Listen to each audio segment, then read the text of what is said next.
Hello, my name is Summer and I have taken great care in writing this soothing story to ensure that it is safe, suitable, and contains no phrases that could result in unwanted mindsets. It is simply a story and all you need to do is relax and listen. But it has the added bonus of inspiring positive change in your self-concept. Listen to it once for a positive mindset shift, or knowing that the brain responds so well to repetition as often as you'd like.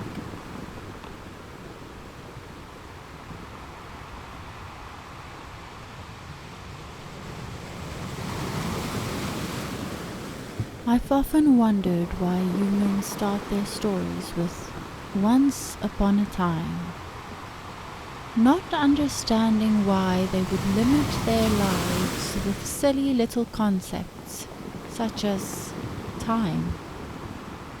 I guess for us ocean dwellers, it is easier to know instinctively just how to flow.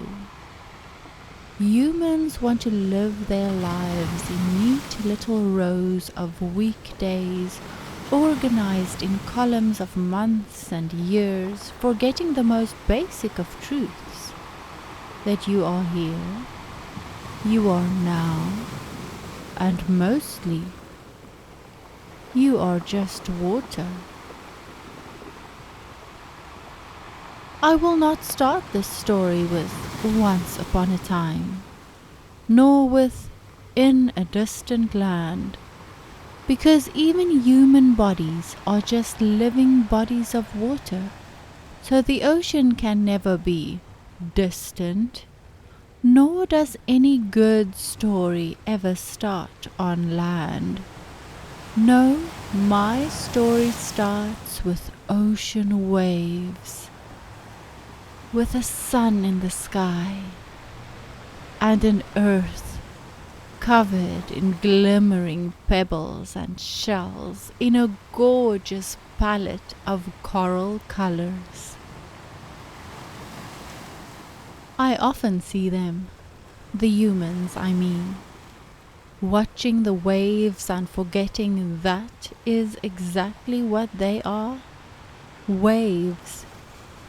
They forgot to breathe like the ocean, deeply, slowly, to fill their bodies of water with air, with energy, with peace, with power, in, and the ocean powerfully takes whatever it likes, and out, in a peaceful pleasure, playfully caressing pebbles. In, good things like joy and abundance, and out, releasing, disengaging, letting go. In, out. Ocean. I saw you that day, and I sensed you different, remembering. You might have since forgotten, but on that day as you breathed, you were water. I was so darn proud of you, letting loose as you were letting go, and truly, fully breathing, being. If you have ever witnessed a stormy, roaring ocean calming itself into the stillest of sunny days, you've yet to behold what I saw that day.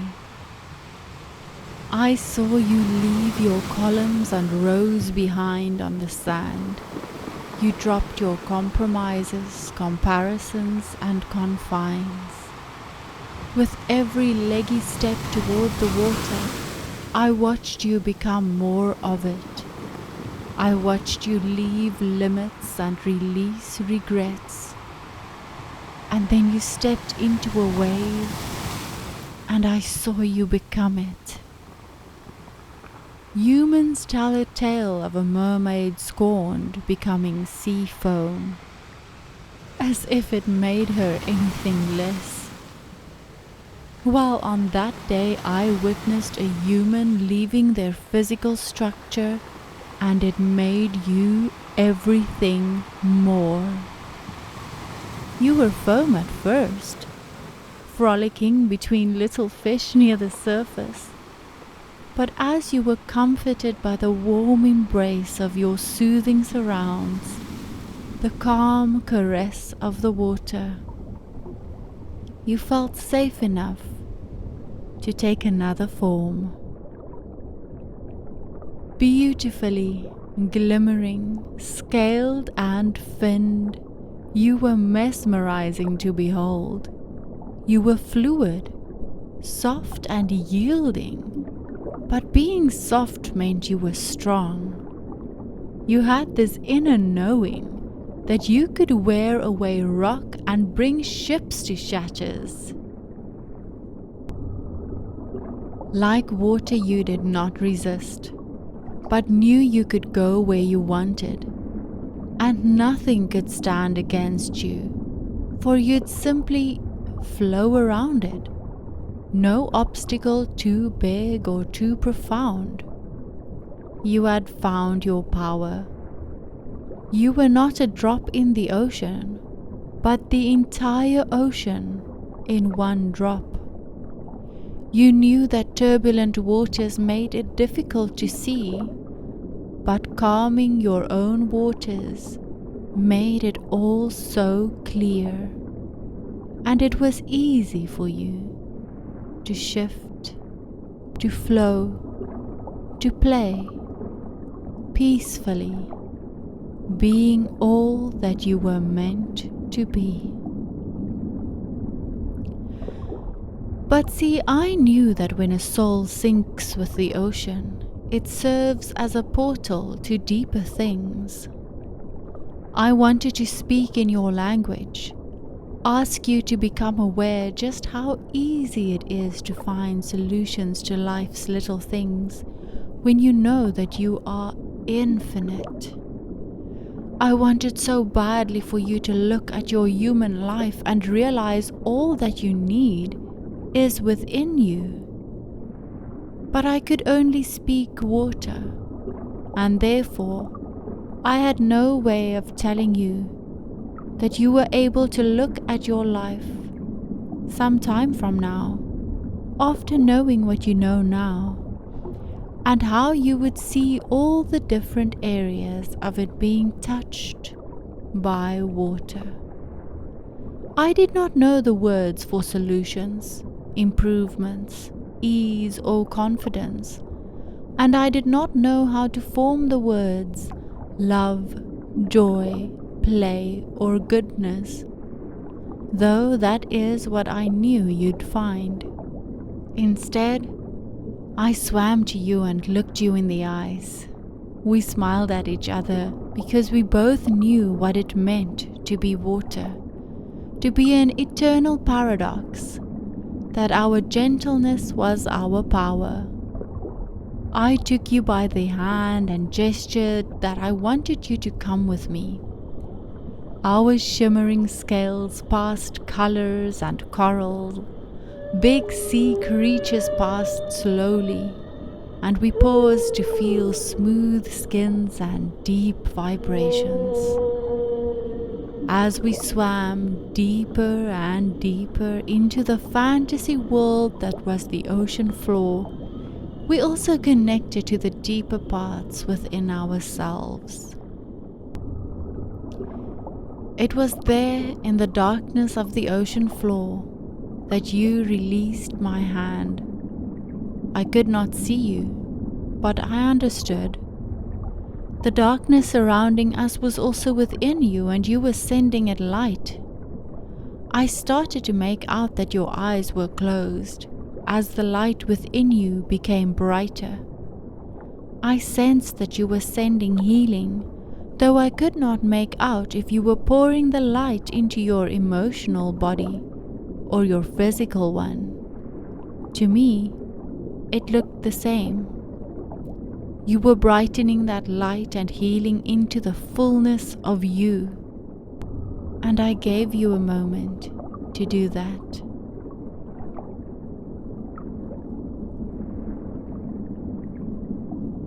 When your inner light was brightening the entire ocean floor, you took my hand again with a newly empowered smile, and onwards we went, toward the only thing I knew of that had human language embedded within. It was my biggest pleasure to be able to speak to you in some way, and it was as if you were picking up on my anticipation that soon everything was going to be so much better. We arrived in a cave covered in pinks and bright oranges, and to this day I don't know if what you learned that day came by you through the ocean waves or that barnacle-covered bottle with its tiny little scroll inside. What I did know was that opening it would send you into deep knowing that you were safe, that you would be able to drift off to sleep, prepared for living a beautiful life.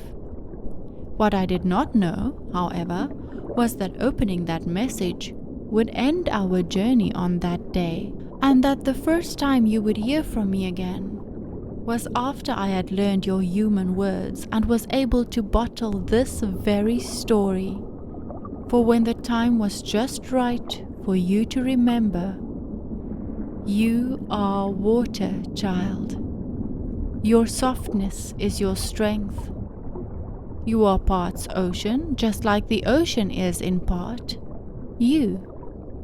You are infinite and powerful, and just like the ocean, when you breathe, you can take whatever you like. Maybe choose what that is for you right now. And you can take it into your life and make it a part of what you are.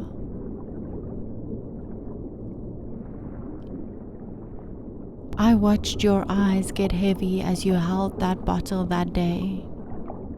I watched you safe, soothed, relaxed, and renewed.